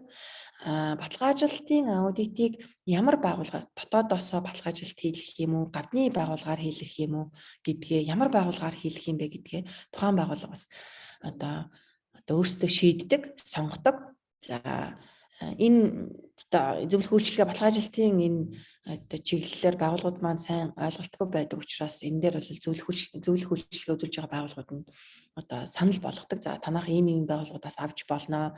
Энэ ийм онцлогтой байдаг. Энэ ийм үн өртөгтэй, энэ ийм туршлагатай байгууллага байдгаа гэдэг талаар зөвлөн одоо зөвлөж одоо мэдээлэл өгч бас болдог. За тэнцэнээс тэдгээрийг харж байгаа тухайн байгууллага нь ямар байгууллагаар баталгаажлалтын аудит хийх вэ гэдгээ өөрсдөө шийддэг гэсэн үг байна. Тэгэхээр энэ зөвлөх үйлчилгээ гэдэг нь тусдаа баталгаажлалт одоо хийх сертификат авна гэдэг нь бас тусдаа байх нь. За зөвлөх үйлчилгээг байгууллагуудаар хийхэд бол түрүүнд би ярьжсэн одоо юу гардаг? Энэ төслийн баг гэдэг зүйлийг томилдог. Тухайн байгууллагаас энэ улбар шараар тэмдэглэсэн энэ бол танай байгууллагын одоо байгууллагт одоо бий болох төслийн багийг хэлж байгаа. Зөвлөх үйлчилгээний хугацаанд үргэлжлэх төслийн багийг байгуулдаг. Энэ стандартын шаардлагыг хангахад зөвлөх багтай хамтарч ажиллах ийм багийг хэлдэг. Энэ төслийн удирдагч гэдэг хүнийг томилдог. За энэ бол байгууллагын удирдлага байгууллага оновчтой байдаг. Учир нь одоо зөвлөх үйлчилгээний одоо хугацаанд одоо нөөцийг захиран зарцуулах эрх мэдэлтэй байж идэг буюу хүн хүчийг ажилтнуудыг томилж гаргах, цаг хугацааг гаргах, за шаардлагатай мөнгө төгрөг санхүү эрх мэдэл нь ингээ байж идэг учраас байгууллагын удирдлага нь өөрөө төслийн удирдагчаар томилогдвол илүү оновчтой байдаг. За ингээд төслийн координатор гэдэг ийм хүнийг, төслийн нарийн бичиг хүнийг гэдэг хүнийг томилдог. За тэгээд энэ доор бол төслийн үндсэн багийнхан буюу за энийг бол нөгөө зөвлөгтэйгөө нийлж агаад хин энэ төслийн багт оролцвол илүү зүгээр вэ гэдгийг ингээд тодорхойлж гаргаж ирдэг. Ихэвчлэн гол процессуудын эздүүд удирдах түвшний ажилтнууд байвал илүү оновчтой байдаг. За ингээд энэ төслийн багийнхныг багийн хийж хэрэгжүүлсэн гүйцэтгсэн ажил үүргийг мөн зөвлөхөөс өгж байгаа үүрэг даалгаврыг төслийн координатор гэдэг хүнээр дамжуулж өгдөг. Энэ координатор нь өөрөө зөвлөхөөс өгсөн үүрэг даалгаврыг төслийн багт түгээх, төслийн багийнхны хийж хэрэгжүүлсэн ажлыг нэгтгэн авч зөвлөх багт хүргэх ч гэдэг юм. Ингээд зохион байгуулалтын ажлыг хийдэг. Цаг хугацааг томилох наано цаана ажлыг ингээд хийж идэг юм төслийн баг байгуулах нэ. За task management-ийн процесс гэдэг зөвлөх үйлчилгээ яг зөвлөхүүд хэрхэн яаж ажилладаг юм бэ гэхлээр task management-ийн процессын дагуу ажилладаг. За энийг товчхон хэлэхэд бол зөвлөхүүд бол сургалтыг хийдэг. Сургалт эхлээд ордог. Стандартын энэ шаардлага яг юу гэсэн утга учиртай юм бэ? Яг юу гэсэн үг юм? Стандартыг бид нар ингээ уншихлаар яг үүндээ ойлгодог байхгүй хүмүүс. Тэгэхээр энэ стандартын шаардлага бол ингэсэн утга учиртай юм байна. Та нар ийм хийж хэрэгжүүлэхийг зөвлөж байгаа юм а гэдгийг стандартын шаардлагаар сургалтыг хийдэг. Сургалтыг хийгээд сургалтын дараа таск буюу даалгаврыг өгдөг. За хэдүүлээ одоо 4-р бүлгийн одоо энэ шаардлагыг хангахын тулд бид нар байгууллагад ийм юм хийнэ гэдэг даалгаврыг өгдөг. За мэдээж даалгавар өгөхдөө үед бол шаардлагатай тэр арга аргачлалгаа болон холбогдох баримт бичгүүдийг нь хүртэл өгдөг гэсэн үг тийм өгнө. За ингээд төслийн баг нөгөө даалгаврыг гүйцэтгэдэг. Зөвлөхийн өгсөн даалгаврыг гүйцэтгэдэг. Тэгээд зөвлөх рүүгээ өгөөд зөвлөх нь тэр таск буюу даалгавар дээр дүн шинжилгээ хийгээд одоо шийдвэр гаргадаг юм. Окей. За болж гин энэ шаардлагыг танай байгууллага дээр хэдүүлээ ингэж хангахад болно. Окей гэж таскыг хаадаг. Хаагаад ингээд дуустал хэрвээ зөвлөх өөрөө хангалтгүй байна, энэ арай болохгүй байна, хэдүүлээ энийг ингэж сайжруулмаар байна, ингэж өөрчлөө гэд таскыг буцааж болдог гэсэн. Буцаагаад төслийн багт өгөө таск дахиад ингээд дахиад ажиллаа, дахиад зөвлөхтэй шалгуулад ингээд таскыг хаадаг гэсэн үг байна. За үндсэндээ нэг иймэрхүү. За бидний бас нэг давуу тал байж идэг. Тэгэхээр Observe Consulting өнгөрсөн хугацаанд өчнөө бол бараг 100-аад байгууллага дээр за яг энэ зөвхөн зөвлөх үйлчилгээ гэхгүй сургалт болно, аудитын үйлчилгээ гэдэг ингээд давхарцсан цагаар 107-8 болж байгаа. 100-аад байгууллага дээр одоо хамтарч ажиллаж ирсэн байна. За энэ хүрээндээ бид нар одоо маш олон одоо туршлагыг хуримтлуулж ажиллалаа. За тэгээд өнгөрсөн хугацаанд бол бид нарт ийм task management-ийн одоо ийм систем хэрэгтэй юм байна гэдэг үүднээс бид өөрсдөө одоо зөвлөх үйлчилгээнийхээ хүрээнд одоо дотооддоо ашигладаг ийм төслийн удирдлагын программыг бий болгосон. PMS Observe Consulting гэдэг ийм програмтай бид нар энэ програмаар бид нар одоо ямар сургалтууд хийгдэв, ямар таскууд өгөгдөв гэдгийг харж болдог. Бүх төслийн багийнхан энэ одоо гишүүнээр хэлсээд зөвлөх таск болгож өгөгддөг. За энэ таскуудыг оруулдаг, холбогдох хугацаа, хариуцах эзэн нь энэ харагдчихэйдэг. За тэгээд одоо ямар хин дээр одоо үүрэг даалгаврууд гацаад байна вэ гэдгийг харж болдог. Хин энэ одоо таскуудаа удаашруулад байна, хэдэн хувьтай биелэлттэй буюу энэ зөвлөхүүд энэ зөвлөх үйлчилгээний ажил өөрөө хэдэн хувьтай явагдаж байна гэдгийг бид нар тухайн одоо үедээ дэлгэрэнгүй болон одоо хураангуй байдлаар тайлангуудаа бид нар харах боломжтой байдаг. Хичнээн таскууд өгдөв, хин дээр гацаад байна, хин нь цаг хугацаанд биелүүлсэн байна, ямар таскууд дутуу байна гэд бид нар таск одоо юу гэх төслийн явцыг харах боломжтой байдаг ийм программыг бид нар ашигладаг гэсэн үг. За ингээд зөвлөх үйлчилгээ ингээд хэрэгжээд явж итэл ингээд бас төсөл ингээд удаашрдаг юм асуудлууд бас гарч ирдэг. За яадаг вэ гэхэлэр ингээд ер нь бол төслийг амжилттай хэрэгжүүлж дуусгахад тэ удирдлагын манлайлал гэдэг хэсэг ингээд дутагдах юм бол энэ төсөл өөрөө удаашрдаг, зогсдог, зарцдаг. За удирдлагын манлайлал гэхээр байгууллагууд ингэдэг байхгүй юу? Үе ер нь энэ стандарт чинь ер нь их дайггүй юм байна. Ер нь л манай байгууллага дээр яг л хэрэгцээтэй байгаа гол асуудлуудыг үнэхээр шийддэг юм байна. Манайх хэрэгжүүлэх гингүүтээ удирдлагууд нь бага улсуудад дүүрэг даалгавар болгоод өөрөө тоглоомоос буюу тойргоос гадна гараа зогсчихдаг. Ингээд удирдлага өөрөө орж ирэхгүй болохоор нөгөө хүмүүс юу хийгээд байгааг мэддэггүй, нөгөө хийгээд байгаа улсуудын ажлуудыг нь шийдэж өгдөггүй, дэмжиж өгдөггүй ингээл удаашруулдаг. Удирдлагын манлайлал гэдэг асуудлууд ингээд дутагдхлаар энэ төсөл удаашрдаг, зогсдог, зарцдаг. За зарим нөгөө нэг төслийн онцлогоос хамаарат одоо тендер суурьтай ч байдаг юм уу, төсөл суурьтай явагддаг байгууллагууд тендер төсөлтөнд зогсонгууд нөгөө хүмүүсээ тараачдаг. Тэгэхээр төсөл зарцчихдаг ийм тохиолдол гардаг. За төслийн багт байсан хүмүүсийг халж сольдог ингээл асуудлаас болоод ингээд төсөл ингээд удаашрдаг, зогсдог ийм тохиолдлууд ингээд гардаг. Ийм бэрхшээлүүд бол гардаг. Энийгээ бид нар бодолцоод ингээд явхад бол төсөл амжилттай хэрэгжиж дуусдаг буюу бид нар чанарын удирдлагын тогтолцоог байгууллагатай амжилттайгаар нэвтрүүлдэг гэсэн үг. За зөвлөх үйлчилгээний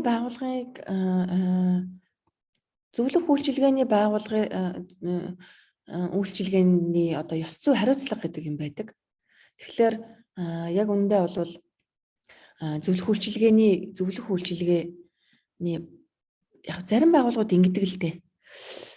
Хоёр янз байдгийг. Зарим байгууллагууд бол манайх танахтай хамтарч ажиллаа гэхэд та нар ингээд манай нууцыг, манай ингээд байгууллагын ноу хав, манай ингээд дотоод асуудлыг ингээд мэдчин, бусад байгууллагад тараачин гэл ингээд амар сүртэй сериусны ярьдаг байхгүй. Нэг талаасаа тэгж ханддаг байгууллагууд байдаг. Нөгөө талаасаа хүүшээ танах яг манай байгууллагатай ижил төстэй яг тэр байгууллага дээр зөвлөх үйлчлэгийг үзүүлж исэн юм байл шүү дээ. Тэр байгууллагын тэр байгууллага дээр үзүүлж исэн өгсөн даалгавар таск одоо баримтч үедээ манад өчгөлдөө гэдэг буюу будаа итгэдэг ийм хүсэл сонирхолтой байгууллага байж байгаа. Ингээм хоёр янз байж байгаа. Тэгэхээр зөвлөх үйлчилгээ бол өөрөө бид бас бизнесийн өөрсдөө байгууллага. Бид бас ёс зүй гэдэг зүйлийг баримтлах хэрэгтэй. Бид бас урт удаан хугацаанд бас ингээд энэ одоо чиглэлээр ажиллах хүсэл сонирхолтой байдаг учраас бид нар бизнесийн ёс зүй гэдэг зүйлийг бас одоо баримталж ажилладаг. Тэгэхээр нэгийг харьцах нэг буюу ямар ч танай байгууллагатай ижил төстэй байгууллагатай өмнө нь ажиллаж байсан бай, эсвэл үгүй вэ? Тэрнээс үл хамааран зөвхөн танай байгууллагатай л одоо мэдээллийн нууцыг хадгалж нууцын гэрээ байгуулж ажилладаг гэсэн. Тэгэхээр та одоо танай байгууллагын нууц алдагдах вэ? Танай байгууллагын одоо мэдээлэл гадагшаа ноу хав гадагшаа гарах вэ гэдэг дээр айхайлтгүй. Бусад байгууллагын одоо мэдээллийг манай байгууллагаар дамжуулж авна гэсэн юм хүлээлттэй байж болохгүй. Тэгэхээр бид бол бизнес ёс зүйг бол дээд зэгт нь одоо юунд төлөө зөвлөх үйлчилгээний байгууллага лээ тий. Харин бид бол одоо энэ хугацаанд өнгөрсөн хугацаанд олж авсан дадлах туршлага бид нар чинь бас өвдгөө унаж үтсэн, босож үтсэн, өвдгөө шалбалж үтсэн одоо яавал энэ зөвлөх үйлчилгээг илүү амжилттай явуулж одоо явуулах уу, төгсөх үү, яавал энэ байгууллагт илүү үр өгөөжтэй тохирсон ийм одоо тогтолцоог бий болгож болох уу тэ гэд ингээд туршлагуудыг хоримтлуулсан учраас бид нар бол тэр туршлага дээрээсээ үндэслэж танай байгууллагад тохирсон зөвлөх үйлчилгээг үзүүлэхийг эрхэмлэдэг гэсэн үг. За зөвлөх үйлчилгээний бас нэг ёс зүй буюу хоёр байгууллагын хооронд баримтлах нэг ийм зүйлийг бид бол одоо тавьдаг. За тэр нь бол хоёр талын одоо ажилтнуудаасаа ер нь бол зөвлөх үйлчилгээний гэрээнд ч бас тусгагдсан байж идэг.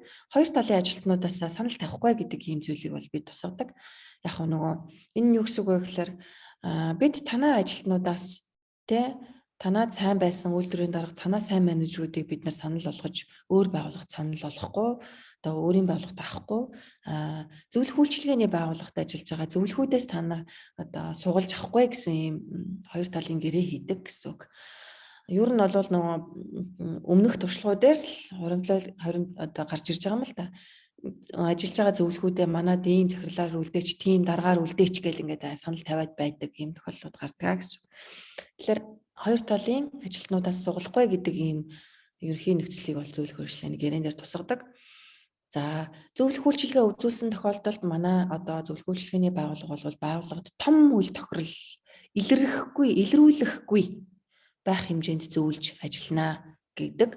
За энэ юу гэсэн үг юм бэ гэхээр баталгаажлалтын аудит орно. Танах магадгүй хаанаас ч ямар ч дотоод гадаад мэдэхгүй ямар нэгэн байгууллагаас баталгаажлалтын аудит оруулаа гэж бодоход баталгаажлалтын аудитаар том үйл тохирол илэрсэн тохиолдолд сертификат олгогддоггүй.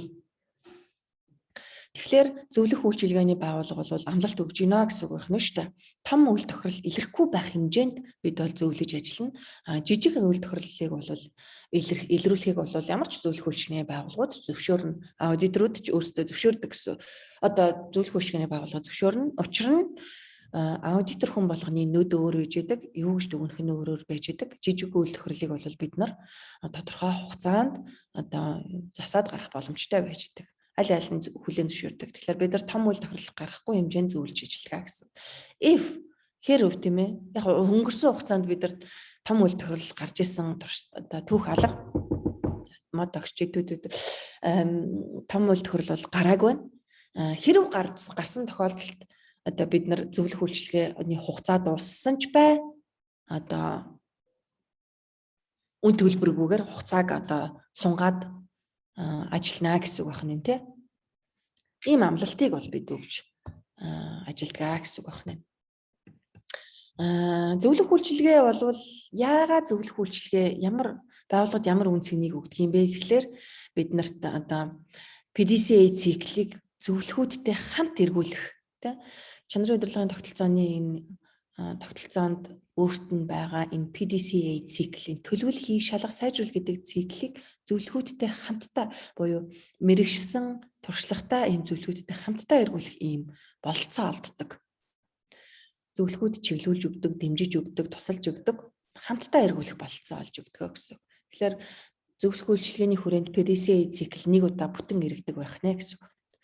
За зөвлөх үйлчилгээний байгууллагатай хамтарч ажилласнараа танай байгууллагт тохирсон зөвлөх үйлчилгээг тохирсон тогтолцоог бий болгож өгдөг гэсэн. Тэгэхээр том байгууллагт одоо байгууллагын том жижиг соёл, чадвар, туршлага, чиглэл, салбар инээ тэрэ юмнаас хамаарат за энэ байгууллагт ийм хэмжээнд одоо ажиллая гэд ингээд тохируулан болгодог гэсэн үг байна. Бид нар чадахгүй байгаа те дүнг юу бараг одоо юу гэдгийг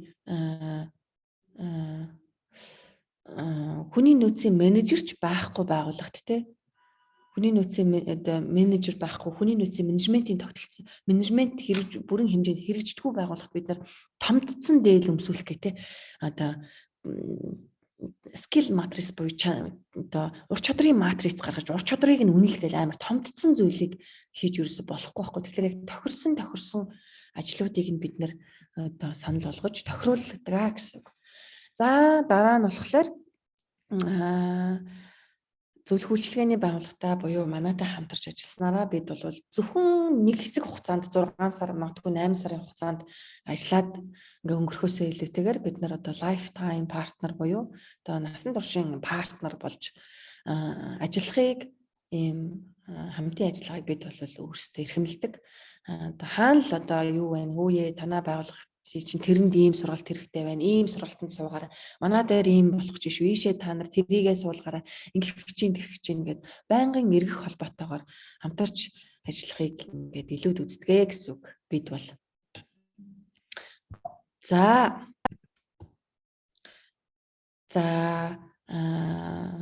та бүгд бол одоо юу гэдгийг зөвлөх үйлчилгээний байгууллага зөвхөн манайхыг сонгох албагүй тий зөндөө олон зөвлөх үйлчилгээний байгууллагууд байгаа. Тэгэхээр зөвлөх үйлчилгээний зөвлөхүүдээ сонгохдоо дараахыг бас харгалзаж үзээрэй гэж байгаа. Чадна гэхээсээ илүүтэйгээр тий манайх ингээд үзүүлжсэн туршлагатай гэхээсээ илүүтэйгээр гэдгийг сонсохоосоо илүүтэйгээр танай байгууллага дээр ажиллах гэж байгаа зөвлөхүүдийн одоо мэргэжлийн чиглэлүүд нь яг ямар байна тий ямар одоо чиглэлээр мэргэжсэн гэдэг юм зөвлөхүүдийнхаа одоо мэргэжлийн чиглэлүүдийг нь бас олж харж байгаараа. За салбарын туршлагуудыг нь олж хараарай. Магадгүй танаатай ижил төстэй байгууллага дээр ажиллаж байсан туршлагатай зөвлөх байвал илүү давуу тал болно шүү дээ танаа дээр те. Салбараа илүү мэдж байна гэсэн үг те. Тэгээ зөвлөхийн туршлага, зөвлөхийн ажлын туршлагыг нь одоо олж хараарай. Сайн зөвлөх танаа дээр одоо томилогдох юм бол, оноогдох юм бол танаа байгууллага дээр танаа байгууллагын хэрэгжүүлэхийн чанарын удирдлагын тогтолцоо өөрөө илүү оновчтой гой сууж өгдөгөө гэсэн үг. За нэг иймэрхүү. За миний хувьд бол ярих зүйл ингээд дууслаа. Асуулт байвал асуувал хариулъя гэдэг шиг асуух асуулт байх юм бол хариулахад бэлэн байна. Хэдүүлэнд нэг 10 минут явах хугацаантай. За асуулт байна уу?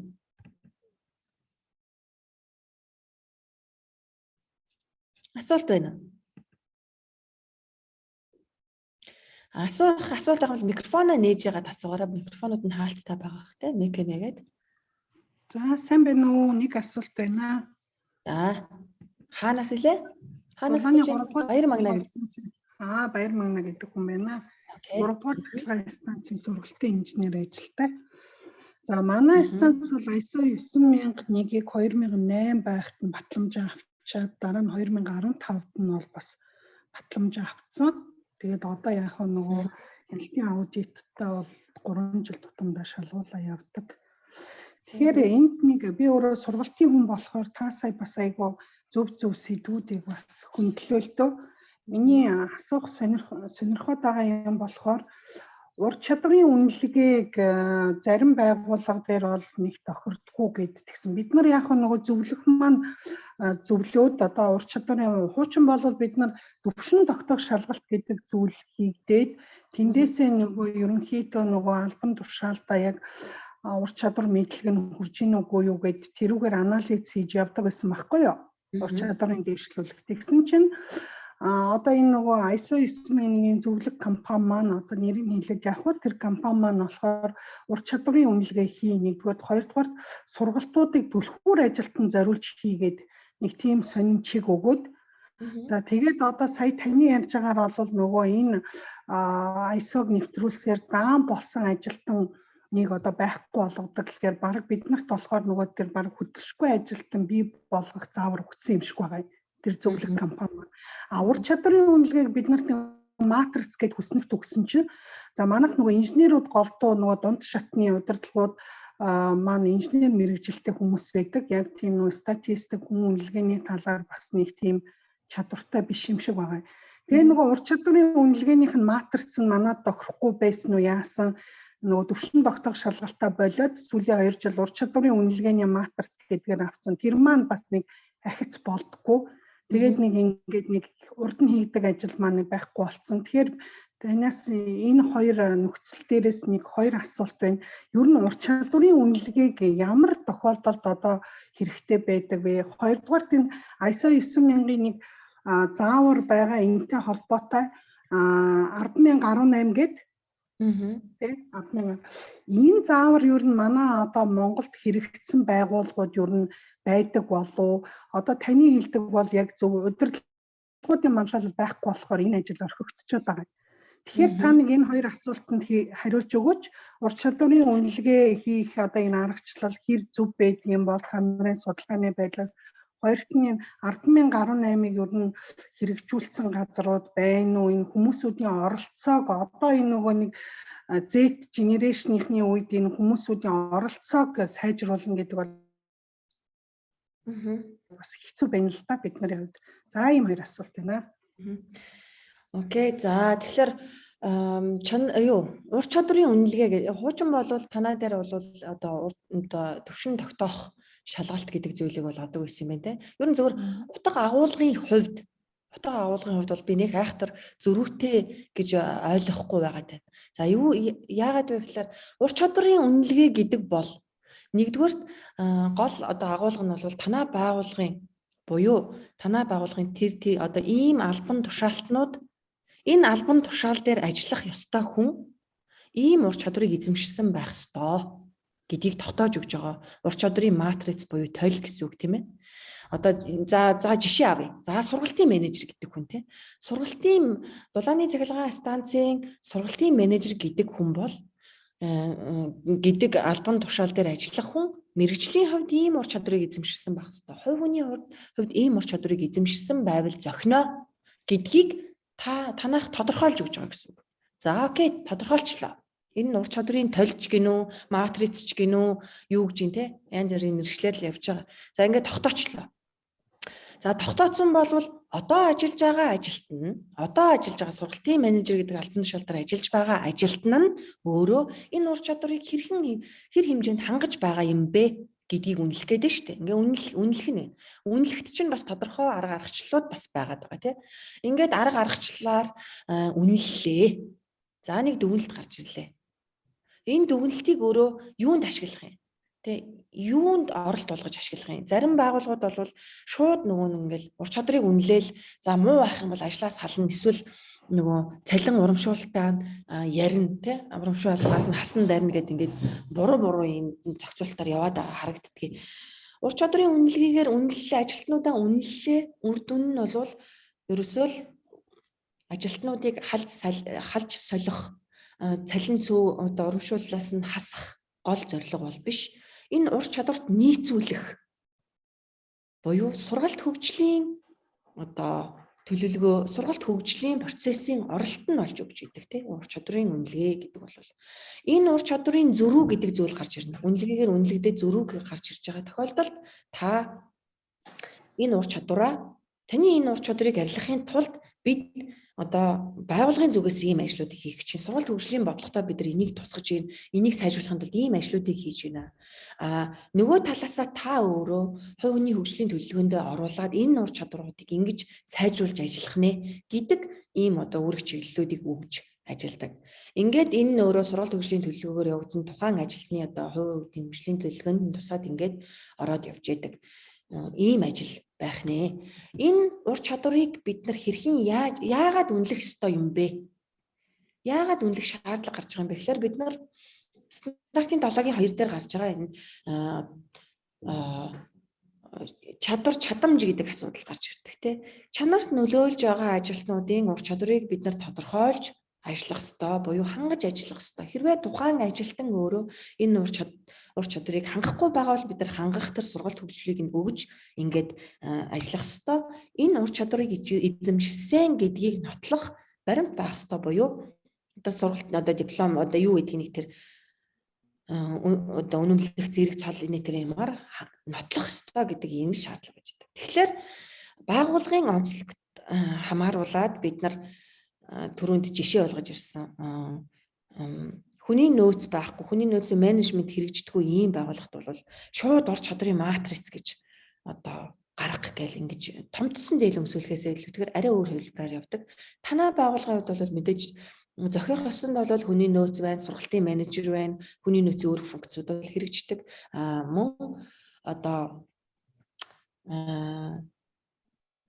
юу гэх юм төвшин тогтоох шалгалтууд ингээ авч ирсэн бол бид нар заавал төвшин тогтоох шалгалт гэдэг байгууллагад өөр дээр нь байдаг ийм сайн одоо би байсан ийм жишээг огт өөртөө ингээл юу гэдэг чинь наа чи юусоо биш ээ одоо инээ гэд ингээд завчаад таихтай гол нь биш бид нар энэ утга агуулгын хувьд нийцж байгаа бол агуулга дээр ямар сайжруулалтыг хийх юм бэ тэрийгэ оруулаад явчих хэрэгтэй байхгүй. Тэрнээс бол хуучны танаа тэр хийгддэг байсан зүйлийг халж хаяал цоо шинээр ур чадрын матриц, ур чадрын үнэлгээ хий гэл ингээд нэг гол нэршилтэй гол нь бол биш.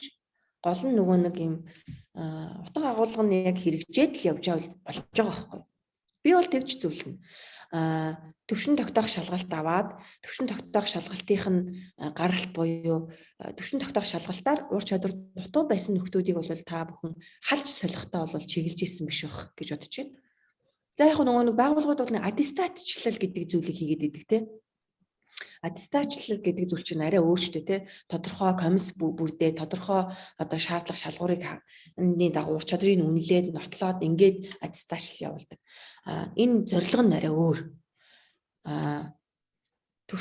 Ур чадрын төвшин тогтоох энэ одоо шалгалт тест ч гэдэг юм энэ өөрөө ажилтнуудын ур чадварыг төвшингийн тогтоогоод тэрэнд хүрэхийн тулд ямар сургалт хөгжлийг одоо хэрэгжүүлэх ёстой юм бэ гэдэг энэ агуулга нь өөрөө нийцж байгаа учраас би бол магадгүй хуучин одоо танаа явдаг арга барилаар чинь л явал зүгээр ах гэж бодож байна. Цоо шинээр ингээл надад чинь буруу ингээл ур чадрын матриц гэл ингээл ур чадрыг үнэлэх ёстой. Ер нь бол зүгээр агуулгын хувьд адилхан л байгаа зү. Тэгэхээр нөгөө бид нар байгууллага дээр байж исэн сайн соёлыг, сайн зүйлийг огт буруу гэл ингэж юм эсвэл наадах чи хоцрогдсон хойжирсан арга барил гэж халж хаяхаасаа илүүтэйгээр энийг яаж илүү сайжруулах боломжтой вэ? Ингэчүүл илүү сайжрах юм биш үү, тэ? Ийм алхмуудыг, ийм үйлдэлүүдийг, ийм одоо нэг үзэл санаануудыг нэмээд ажилтнуудаа ингэж ойлгуулад ингээ явуучвал наад хууч явж ирсэн соёл одоо ажлууд чи хийгдээд явна штэ гэсэн юм гэдэг зүйлээр нь явал илүү байх болов гэж бодож байна. За хоёрдугаар асуулт бол 10.018 гэсэн тий 10.018-ыг бол яг хэрэгжүүлж исэн одоо яг надтай ажиллаж байхад тий миний ажилласан байгууллагууд дээр хэрэгжүүлж исэн туршлага бол байхгүй. Одоо туршлага гэдэг нь хэрэгжүүлсэн байгууллага бол байхгүй.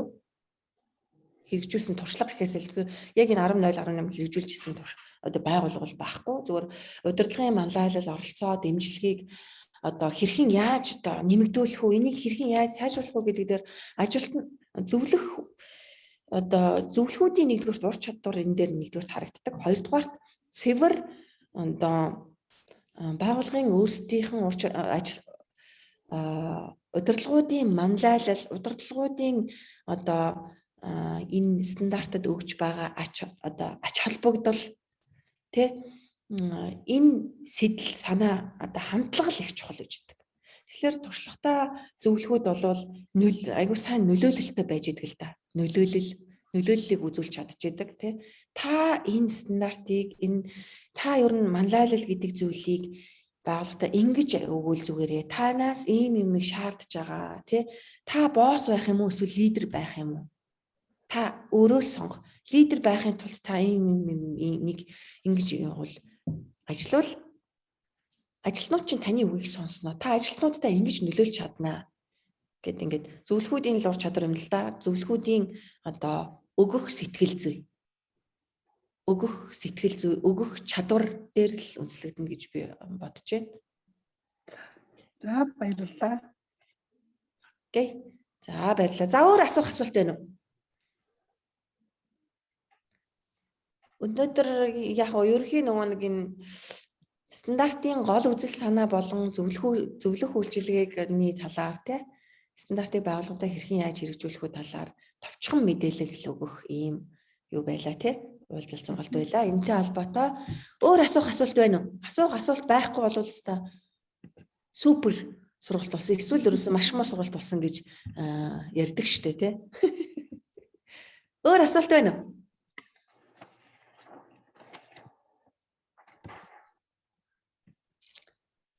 За асуулт байхгүй болвол ингээд хэдүүлээ энэ юугаа өндөрлөх үү? За тэгээд 10 жилийн он хүрээнд болж манайх бас нэлээд олон сургалтуудыг үн төлбөргүйгээр нээлттэйгээр явуулсан. Яг хөө зарим нь бол хэрвээ тэр сургалтуудад орж амжаагүй байх юм бол энэ сургалтууд маань магадгүй нөгөө YouTube дээр бас тавигдах бах. YouTube дээр бол тавигдах байхаа гэж бодож байна. Тэгэхээр Observe Consulting-ийн пэйж за тэгэл YouTube сувг эдрийг бол дагаад явж байхад нөхөж үзэх боломжтой. Мөн одоо орох сургалтуудад бас аврагдах боломжтой гэсэн үг байна.